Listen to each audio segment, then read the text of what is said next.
the all-American half pound of 2 pure beef patties, lettuce, tomato. Singles going steady.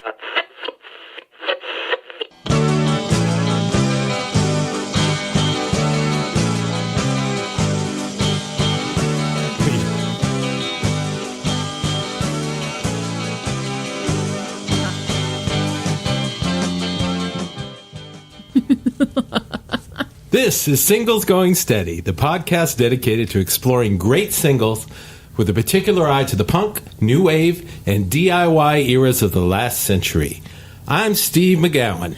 And I'm Adrienne Meddock. We are in a band, the Beef People, who released a single in 1986 on our own label, Zub Records. But we're also record collectors and are passionate especially about the expression of pop music perfection that is the single recording. Exploring the mystery of what makes for a great single is what propelled us to begin this podcast. All right, we're up to episode 017. Ooh, and who are we going steady with? What's single? Single and steady. Yeah. This is one of my favorite singles ever. Number 017 is going to cover the unbelievable band Mission of Burma from Boston and their single on Ace of Hearts Records, Academy Fight Song, with Max Ernst on the B-side. This is a popular favorite. Yes, this is very big in the Adrienne and Steve world. Mission of Burma are a Boston band. They are known as a art/punk band. Roger Miller, the guitar player, is from Detroit, and he studied piano. He knows his classical piano inside and out. He studied people like John Cage and things like that. Clint Conley, the bass player, monster bass player, great pop songwriter. And then you've got on the drums Peter Prescott, who's just a crazy, crazy ass drummer. Blown Stack. Yes, the Blown Stack, absolutely. So this was 1980, Ace of Hearts.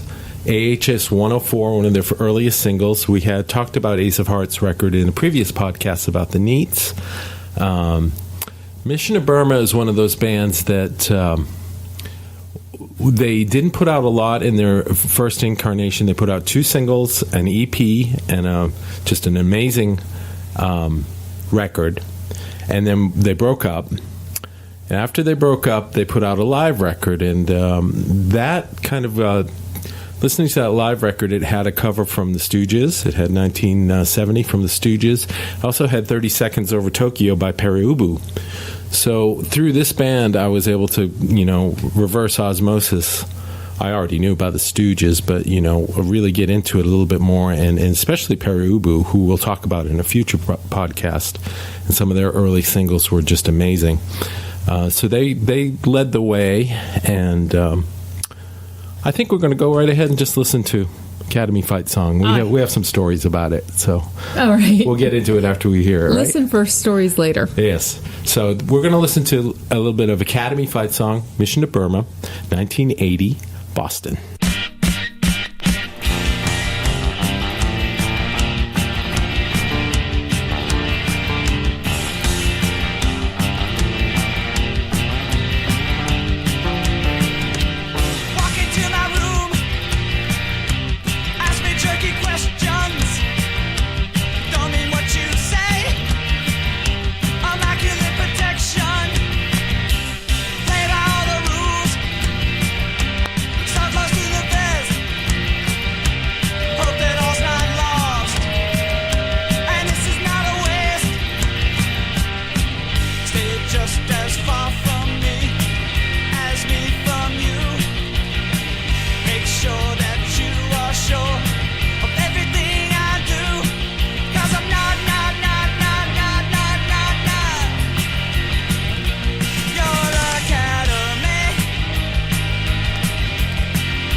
So who was singing there?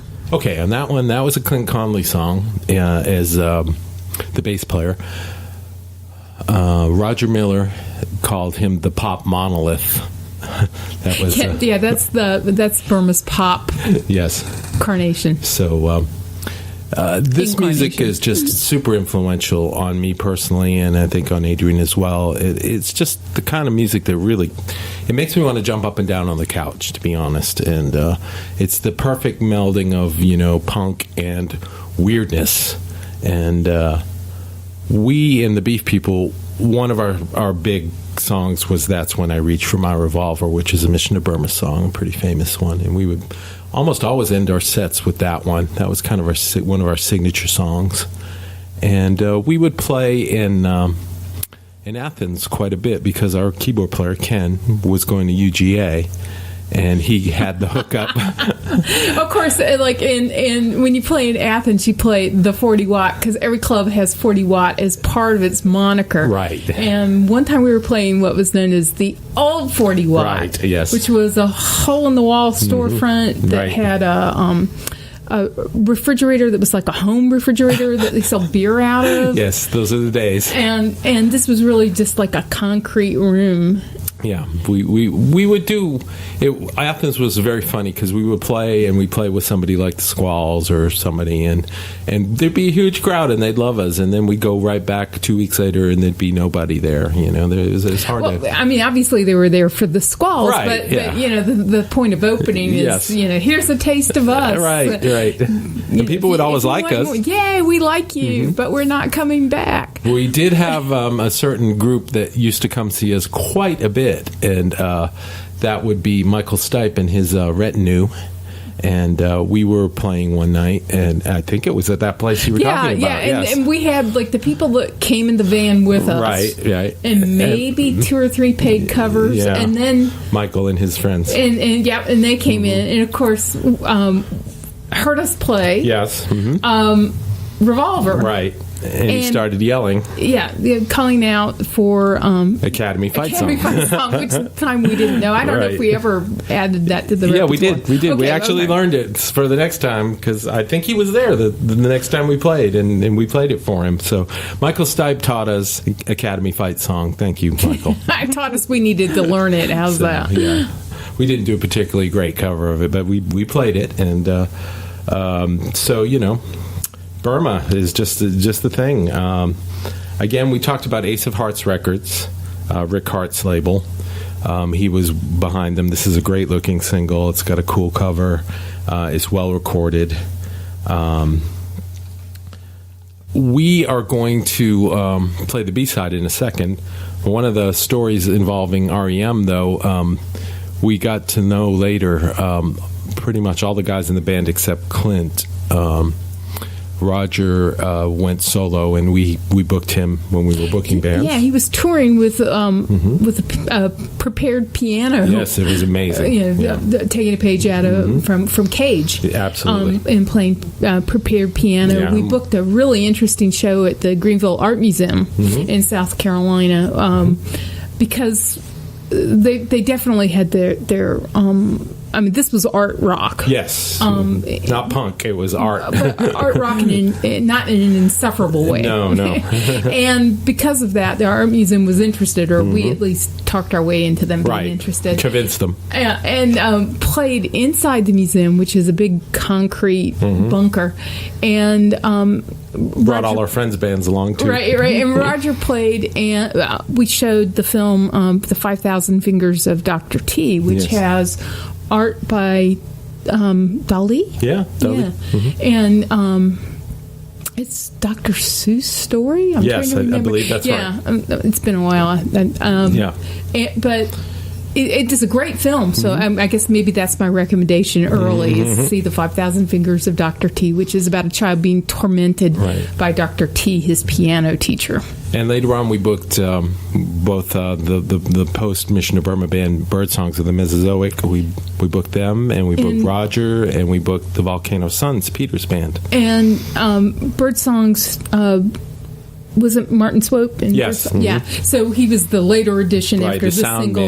man. Yeah, he wasn't listed on the single, but the sound man in On the Mission single to of Burma. Academy Fight right, song. the sound man in Mission to Burma was actually considered a full member. He would do a lot of things with tape manipulations and loops and Yeah, this you know. is back when that wasn't easy to do, when No. it was actual loops of tape Right. and not something you pressed on your Right. laptop. Exactly. There were no laptops, so.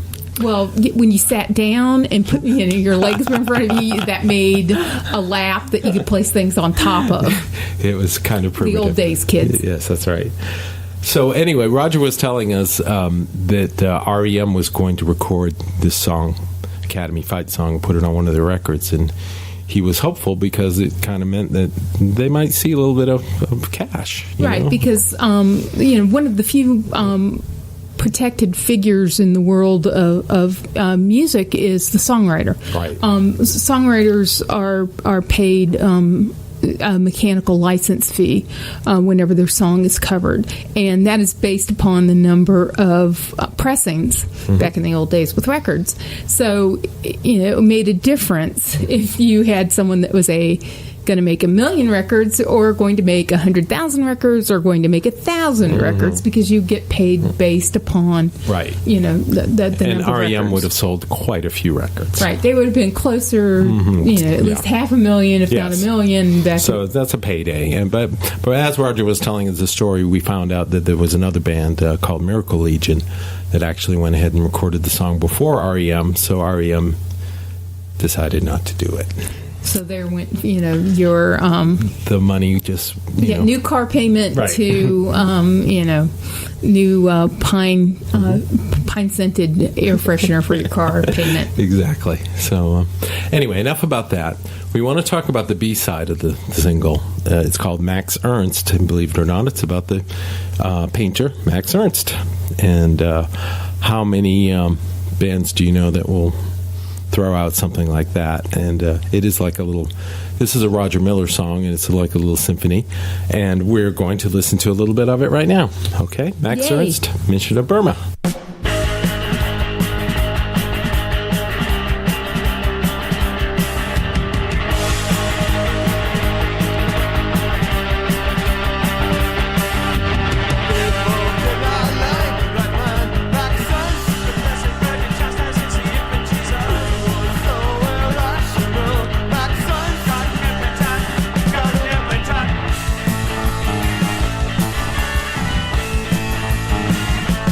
Got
So, I guess you can hear from the song that Max Ernst was a painter of the Dada movement. Yes, it's right there. At least at one point. And surrealism is one of those phrases that gets thrown around in a very sloppy way. But this is surrealism, both Dada and later sort of evolving into surrealism, where you have fantastic images that are not found in nature.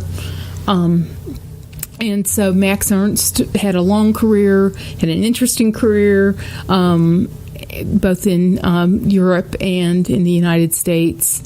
And had a son named Jimmy. Yeah. Yeah, Jimmy Ernst, who also was a painter. Yes.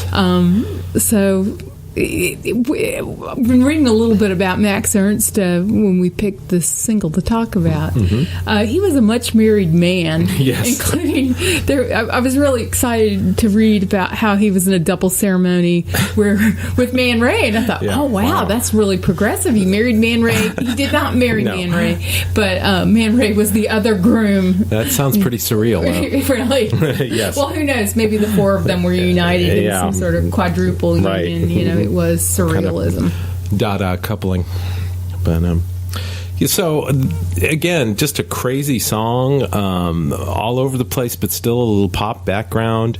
Burma just rocks it. I mean, it's just, they're an amazing band. I've always emulated their sound and their songwriting. So that's something I've always aspired to do and never quite got there. But just a great band. And they broke up. I was lucky enough to see them just before they broke up. I was in Atlanta at the Fox watching Devo on the new Traditionalist tour. And after the Devo show, we went around the corner to the 688, and Burma was playing. And it was right near the end. Roger had tinnitus, excuse me. And he was wearing those big orange muffs that you would wear if you were parking in airplane a jet. traffic. Yes. Yeah. And he had a full Marshall stack, and it was one of the loudest shows I've ever seen. It was so loud, it honestly gave me a headache, and I was impressed but sort of terrified at the same time. We after having seen a rock show, Talk about an aspirational goal. Yeah, exactly. So I was like, these guys are scaring me. I was lucky enough, they got back together in the early 90s, and they played in Boston, and I actually traveled up there to see my friend and go to the Paradise and catch the reunion shows, and they were just fantastic. They really, they still put it back together, and they're playing now, and they're still putting out records, and they're just as good as they've always been. You never got a chance to see them, did you? In the early days? Not in the early days. Right. But luckily, we booked almost all of them. So Right, I've seen them in Yes. except for Clint in right, parts. exactly. So And Bird Songs put on great shows. Bird Songs was amazing, and I think we'll talk about them in Okay. another podcast as well as the Volcano Suns, who put out some stunningly weird and fun singles. I don't know. I would have loved to have heard REM cover this song, wouldn't you? Oh yeah, Yeah, I know. particularly because there was great affection for Yes. the song. I know they really liked it, and Max Ernst, I would have liked to heard Gang of Four do. You know, and one of the things we found when we were doing research on some of these singles was, particularly back in the 60s, people covered the same song multiple times, Yes, right? at the same time. At the same time. Yeah, So there wasn't this sort of daintiness Right. about... You did it, now I can't do it. Yeah. Now I can never cover the... Right. So maybe... just sort of freeing people to play a song that you like because Right. you like it, not because you're some great explorer that has Right. uncovered a nugget that nobody else Yes. can Yeah, get there first. In the internet age, there are no real nuggets left, I don't think. True. Do you have a recommendation this week? Well, I kind of embedded one earlier, Yes. and sort of related would be to take advantage of going to small art museums. We had Max Ernst at the campus Ackland Art Museum at UNC, and usually when you find small collections, there's usually going to be a real bright light. A few really notable works, and also there are things that are just beautiful to see. Wonderful, interesting work. It's interesting to see sort of how there's interpretations of movements. You did go to the Max Ernst? Pardon? Did you go to the Max Ernst? It was in the permanent collection. Yeah, there was a single. I just love his stuff. I really do. But I haven't seen a retrospective. Right.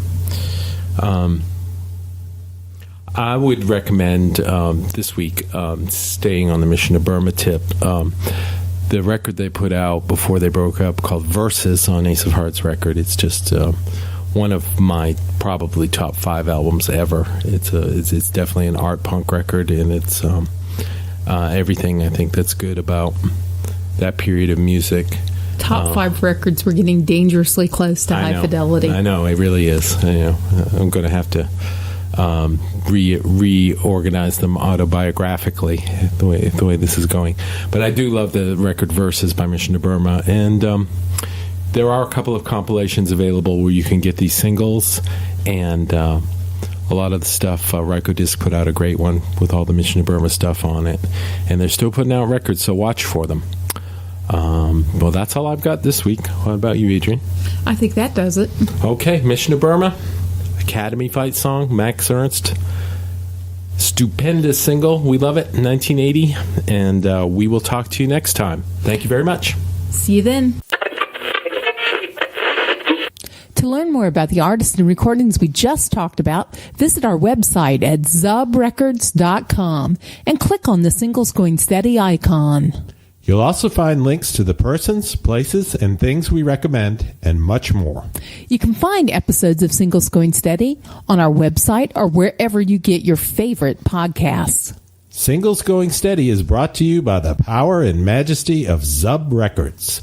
Zub Records. Smart sounds for sharp people.